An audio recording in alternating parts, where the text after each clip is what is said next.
ধর্ষকের মৃত্যুর আগে ধর্ষিতাকে মৃত্যুবরণ করতে হয়। এটা হচ্ছে আমাদের সোনার বাংলাদেশ। একজন ধর্ষকের জীবনের মূল্যটা এত বেশি যে তাকে ফাঁসির মঞ্চে দাঁড় করা যাবে না। আমরা বাংলাদেশে কয়জন ধর্ষকের নাম জানি যাকে কঠোর থেকে কঠোরতম শাস্তি দেওয়া হয়েছে, যাকে ফাঁসির মঞ্চে দাঁড় করা হয়েছে? আমরা কি আদৌ কেউ জানি? জানি না।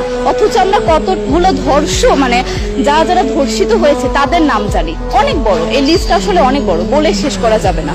কুমিল্লার তনু, মাগুরার আসিয়া, 2 দিন আগেও কিশোরগঞ্জে 8ম শ্রেণীর একটি ছাত্রীকে বাসা থেকে তুলে নিয়ে ধর্ষণ করা হচ্ছে।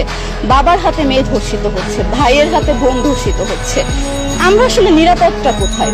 আমার মনে হচ্ছে আমরা যেন আইয়ামে জাহিলিয়া যুগে চলে গিয়েছি। মাঝে মধ্যে মনে হয় এর থেকেও খারাপ সময় আছি আমরা, কারণ ওই যুগে মেয়েরা অ্যাটলিস্ট সম্মান নিয়ে মৃত্যুবরণ করতে পারত। জন্মের পরপর জ্যান্ত মাটিতে পুঁতে দেওয়া হতো, আর আমাদের ধর্ষণ করে নির্মমভাবে তারপর মৃত্যুবরণ করতে হচ্ছে।